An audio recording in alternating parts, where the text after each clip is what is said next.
কল্যাণী ইউনিভার্সিটিতে যারা fourth semester পড়ছো তারা এবছরের জন্য কোন কোন প্রশ্নগুলিকে গুরুত্ব দিয়ে পড়বে সেগুলোই আজকের ভিডিওতে আমরা আলোচনা করব। Welcome to only sociology. যারা প্রথমবার এসছো তারা অবশ্যই চ্যানেলটিকে সাবস্ক্রাইব করে নিও।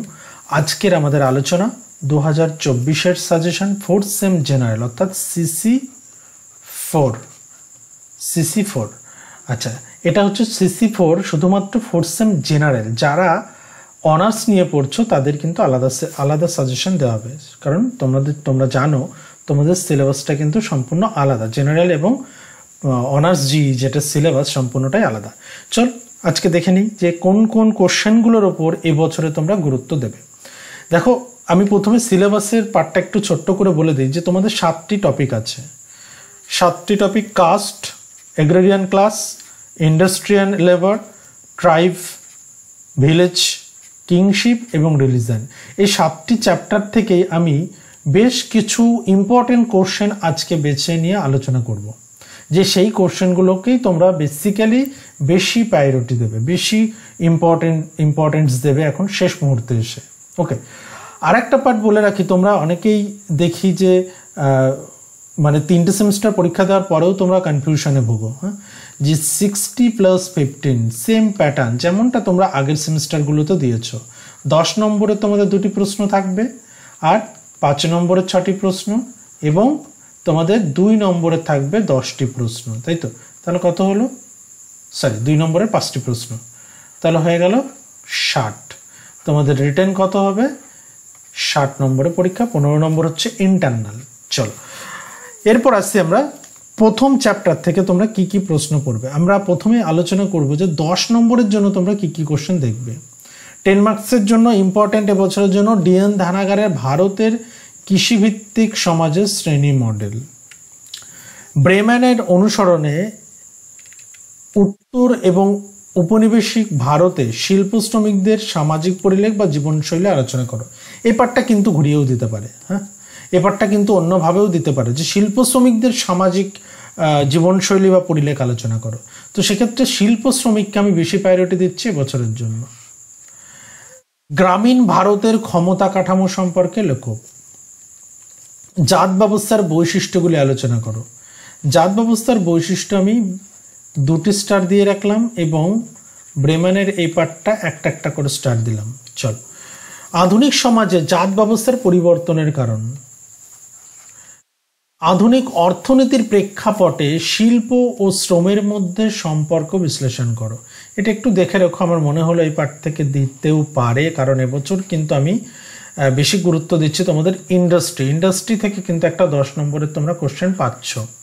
ইন্ডাস্ট্রি থেকে একটা পাবে, এগ্রিরিয়ান স্ট্রাকচার থেকে একটা পাচ্ছ, আর একটা পাচ্ছ তোমরা জাত ব্যবস্থা থেকে। জাত ব্যবস্থা থেকে আমি এই 2টো প্রশ্নকেই বেশি গুরুত্ব দিতে বলবো। ওকে, এরপর উপজাতি থেকে কিছু কোশ্চেন আছে, আমরা সেগুলো আলোচনা করব। এরপর আছে প্রভুত্বকারী জাতি। এই প্রভুত্বকারী জাতির ইন ডিটেলসটা পড়ে রাখবে। এখান থেকে শর্ট কোশ্চেন, বড় প্রশ্ন যদি নাও পাও শর্ট কোশ্চেন কিন্তু তোমরা পেয়ে যাবে।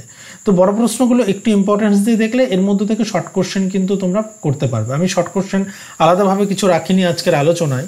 শর্ট প্রশ্ন যা বলে দিচ্ছি সেইগুলোকে একটু বেশি প্রায়োরিটি দাও, আর এর মধ্যে থেকে শর্ট কোশ্চেন পাবে। আর আমি স্পেসিফিক্যালি শর্টের জন্য কোন কোন কোশ্চেনগুলো বা কোন কোন পোর্শন বা টপিকগুলো দেখা উচিত সেইগুলো আমি একটু আলোচনা করে দেবো। প্রাক ব্রিটিশ ভারতীয় গ্রাম্য সমাজের অর্থনৈতিক স্বনির্ভরতা, অর্থাৎ প্রাক ব্রিটিশের আগে ভারতের যে গ্রামের যে গ্রাম্য সমাজ ছিল তার অর্থনৈতিক স্বনির্ভরতা কেমন ছিল। অর্থাৎ এটা অনেকটা কিন্তু স্বয়ংসম্পূর্ণ ভিলেজের মতোই হবে, বা ওই পার্টটাও তোমরা এখানে লিখতে পারো। যজমানি ব্যবস্থা জাতি ব্যবস্থার অংশ ব্যাখ্যা করো। অর্থাৎ খুব সহজ কথায় যজমানি ব্যবস্থা কি, তার বৈশিষ্ট্যকে একটু গুরুত্ব দিতে হবে এখানে।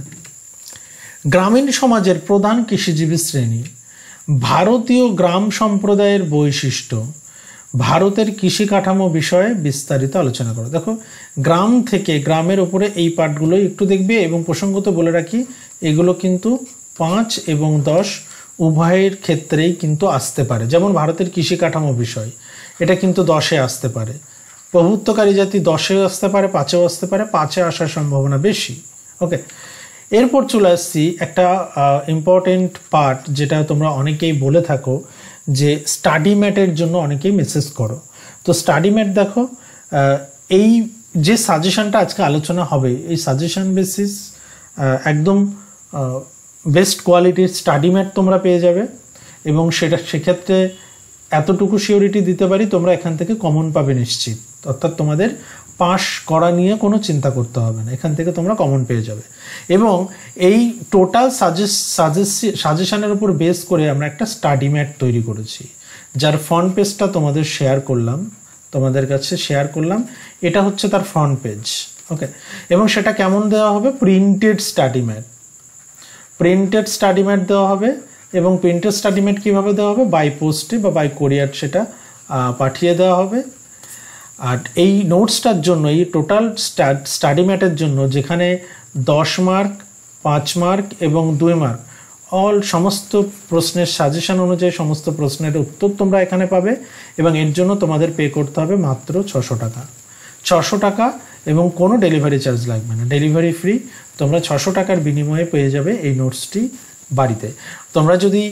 তোমরা যেদিন বুকিং করবে তার 2 থেকে 4 দিনের মধ্যে তোমরা নোটস পেয়ে যাবে। ওকে, চলো এরপর আসতে আমরা যে 5 নম্বরের জন্য কতগুলো শর্ট নোট আমাদের দেখতে হবে, বা কতগুলো ছোট ছোট পার্ট আমাদের দেখে রাখতে হবে। জাত ব্যবস্থা very very important for 5 mark and 2 marks. গ্রামীণ সংহতি 2 মার্ক, এগুলো এই যে পার্ট কোশ্চেনগুলো আলোচনা করছি এই স্লাইডে, প্রত্যেকটাই 2 নম্বর এবং 5 নম্বরের জন্য দেখতে হবে। আত্মীয়তা সম্পর্ক বলতে কি বোঝো? আত্মীয়তা সম্পর্কের বেশ কিছু ভাগ আছে, সেই ভাগগুলোও কিন্তু 2 নম্বর আমাদের দেখতে হবে, আমি আলোচনা করে দেবো আজকে। নেক্সট, উপজাতি, ট্রাইবাল বলতে আমরা কি বুঝি দিই? উপজাতির বৈশিষ্ট্য, এখানে বৈশিষ্ট্যও দেখে রাখতে হবে, এবং এগুলো দেখো প্রত্যেকটাই কিন্তু 2 এবং 5-এর জন্য তৈরি করবে। ধর্ম কি? ধর্মের 2টি বৈশিষ্ট্য লেখো, 2 নম্বরে চলে আসতে পারে। স্বয়ংসম্পূর্ণ গ্রাম বলতে কি বোঝো? 5 নম্বরের জন্য তৈরি করবে, 10 নম্বরের জন্য তৈরি করবে, এবং 2 নম্বরের জন্য অবশ্যই তৈরি রাখতে হবে, কারণ এখান থেকে কিন্তু এমনটাও আসতে পারে যে 2টি বৈশিষ্ট্য লেখো, বৈশিষ্ট্য কিন্তু দেখে রাখতে হবে প্রত্যেকটির। ধর্মের বৈশিষ্ট্য, স্বয়ংসম্পূর্ণ গ্রামের বৈশিষ্ট্য, উপজাতিদের বৈশিষ্ট্য, আত্মীয়তা সম্পর্কের বৈশিষ্ট্য, গ্রামীণ সংহতি বলতে কি বোঝো, এবং জাত ব্যবস্থার বৈশিষ্ট্য। এই যে স্লাইডটা তোমরা এখন দেখছো, এই স্লাইডটা ভীষণ ইম্পর্টেন্ট। তোমরা দেখবে পরবর্তীতে যখন পরীক্ষার পর কোশ্চেনটা যখন পাবে, পরীক্ষার পর একবার মিলিয়ে দেখবে যে এই পার্ট থেকে কতগুলো কোশ্চেন আসে। এখান থেকে তো এই যে 6টা টপিক আমি বললাম, এই 6টা টপিক যদি বেসিকটা তোমরা জানো, বেসিক জানলেই তোমরা মিনিমাম 3টে টপিক কমন পাবে, মানে 15 নম্বর। আর এদিকে হচ্ছে শর্ট কোশ্চেনের জন্য তুমি ধরে রাখো 2 থেকে 3টে পাবেই তুমি, তাহলে 21 নম্বর কিন্তু এই একটা স্লাইডে যে প্রশ্নগুলো বললাম এখান থেকে তোমরা কমন পেতে পারো। ওকে, তারপর চলে আসো শিল্প থেকে কি দেখবে, শিল্পায়ন সমাজে কি প্রভাব ফেলছে, এটা এই পার্টটা কিন্তু বেশ একটা ইম্পর্টেন্ট এরিয়া। আধুনিক অর্থনীতির প্রেক্ষাপটে শিল্প আর শ্রমের মধ্যে সম্পর্ক কি, শিল্পায়ন ও নগরায়নের মধ্যে সম্পর্ক কি? দেখো, শিল্পায়ন আর নগরায়ন ভীষণ কানেক্টেড, রাইট? কোনটা আগে হয়েছিল? শিল্প আগে হয়, শিল্পের উপর বেস করে পরবর্তীতে নগরায়ন ঘটে। এই দুটোর মধ্যে সম্পর্ক কি? এরপর চলে আসছি জাত ব্যবস্থা। জাত ব্যবস্থা থেকে কি পড়বে? জাত ব্যবস্থার বৈশিষ্ট্য প্রথমেই বললাম, আর জাত ব্যবস্থার পরিবর্তনের কারণ। এছাড়াও জাত আর শ্রেণীর পার্থক্য, এর উপর একটা টিকা লেখাটা আসতে পারে। ভারতীয় উপজাতি সমাজে বিভিন্ন অঞ্চলগত অবস্থান, এছাড়াও ট্রাইব যদি আমরা বলি যে কোন অঞ্চলে কোন কোন ট্রাইব দেখা যায়। ওকে, কোন অঞ্চলে কোন কোন ট্রাইব দেখা যায়। ওকে, তারপর উপজাতি বলতে কি বোঝো, এর ক্যারেক্টারিস্টিক্স দেখতে হবে। উপজাতিদের সাংবিধানিক ব্যবস্থা, আমি এটা ভেরি ভেরি ইম্পর্টেন্ট বলে রাখলাম, এবং এটা 15 আর 5-এর জন্য গুরুত্বপূর্ণ। 15-এর উপর বেশি ফোকাস করবে, 5-এ যদি আসে তাহলে অঞ্চলগত অবস্থান আসতে পারে। আচ্ছা, 15 নয়, তোমাদের 10, আমি ক্যালকাটার প্যাটার্নটা বারবার ঘুলিয়ে ফেলি তোমাদের সঙ্গে। 10 বা 5-এর জন্য এটাও দেখতে হবে। আত্মীয়তা কাকে বলে? 2 নম্বরের জন্য তো বলেই দিয়েছি। ভারতীয় সমাজে আত্মীয়তা সম্পর্কের গুরুত্ব কি? এটাও কিন্তু ভীষণ আশার মতো একটা প্রশ্ন।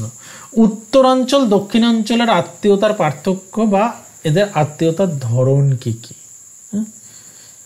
আত্মীয়তা থেকে এই 2টি প্রশ্নই কিন্তু খুব গুরুত্বপূর্ণ। এরপর চলে আসছে সমাজে ধর্মের গুরুত্ব আলোচনা করো। রিলিজিয়ান থেকে ধর্মের গুরুত্ব আলোচনা করো, একটা আলাদা কোশ্চেন। খ্রিস্টান ধর্মের কয়েকটি মূল বৈশিষ্ট্য আলোচনা করো, এটাও কিন্তু একটা আলাদা প্রশ্ন। ইসলাম ধর্মের বৈশিষ্ট্যগুলি আলোচনা করো, আলাদা একটা প্রশ্ন। ধর্মের উপাদানগুলি কি কি? ওকে, এই হচ্ছে ধর্ম থেকে দেখার প্রশ্ন। এই প্রশ্নগুলোকে একটু বেশি ইম্পর্টেন্স দেবে। কৃষিজীবী শ্রেণী ও জমির মালিকানার মধ্যে সম্পর্ক বিশ্লেষণ করো। ওকে, এই হচ্ছে আমাদের টোটাল 10 এবং 5-এর জন্য কিছু প্রশ্ন, এবং প্যারালালি 2 নম্বরের জন্য কোন কোন বিষয়গুলো তুমি দেখতে পারো সেগুলো কিন্তু আমি আলোচনা করে দিলাম। আশা করছি এগুলোর উপর বেস করে তোমরা তোমাদের মতো করে প্রিপারেশন নিতে পারবে। এছাড়াও আরেকটা পার্ট বলে রাখি যে তোমরা যখন কিংশিপ সিস্টেম পড়বে তখন কিন্তু বেশ কিছু কিংশিপের টাইপস আছে, সেই টাইপসগুলো একটু দেখে নেবে। আর যারা স্টাডিমেট নিতে ইচ্ছুক তারা এই নম্বরে বা তোমরা ডিসক্রিপশন বক্সেও পেয়ে যাবে। ওকে, সেখান থেকে নম্বর নিয়ে তোমরা হোয়াটসঅ্যাপ করতে পারো। ওকে, হোয়াটসঅ্যাপ করলে আমি পেমেন্টের লিঙ্ক দিয়ে দেবো, সেখানে পেমেন্টের আইডি দিয়ে দেবো, সেখানে পেমেন্ট করতে হবে। পেমেন্ট করলেই তোমার স্টাডিমেট বুক হয়ে যাবে এবং 2 থেকে 3 ওয়ার্কিং ডেজ 2 থেকে 3 দিনের ওয়ার্কিং ডেসে তোমরা স্টাডিমেট পেয়ে যাবে। ওকে, এই হচ্ছে ওভারঅল আলোচনা। আশা করছি তোমরা যারা প্রিপারেশন নিচ্ছ মোটামুটি অধিকাংশই রেডি। যাদের এখনও কোনো প্রশ্ন এই সাজেশন ওয়াইজ যদি দেখো যে বেশ কিছু প্রশ্ন তোমাদের রেডি হয়নি, তাহলে সময় অনেকটাই রয়েছে। যেহেতু এখনও 6 সেমের তোমাদের কল্যাণী 6 সেমের এক্সাম শেষ হয়নি, তো সেক্ষেত্রে অনেকটা সময় রয়েছে। এই সময়টাও যদি আজ থেকেও যদি সিরিয়াসলি পড়াশোনা শুরু করো তাহলে কিন্তু খুব ইজিলি পাস করে যাবে। ওকে, খুব ইজিলি পাস করে যাবে না, খুব ইজিলি ভালো নম্বর পেতে পারো। তো আশা করছি তোমাদের প্রিপারেশন ভালো পথে এগোবে। আর যদি তোমাদের কোনো টপিক রিলেটেড কোনো ভিডিও দরকার হয় বা কোনো টপিক বোঝার প্রয়োজন হয় তাহলে অবশ্যই তোমরা কমেন্ট করে জানিও। পরবর্তী ক্লাসে বা পরবর্তী ভিডিওতে আমি সেটা আলোচনা করার চেষ্টা করব। ওকে, দেখা হচ্ছে পরের ভিডিওতে।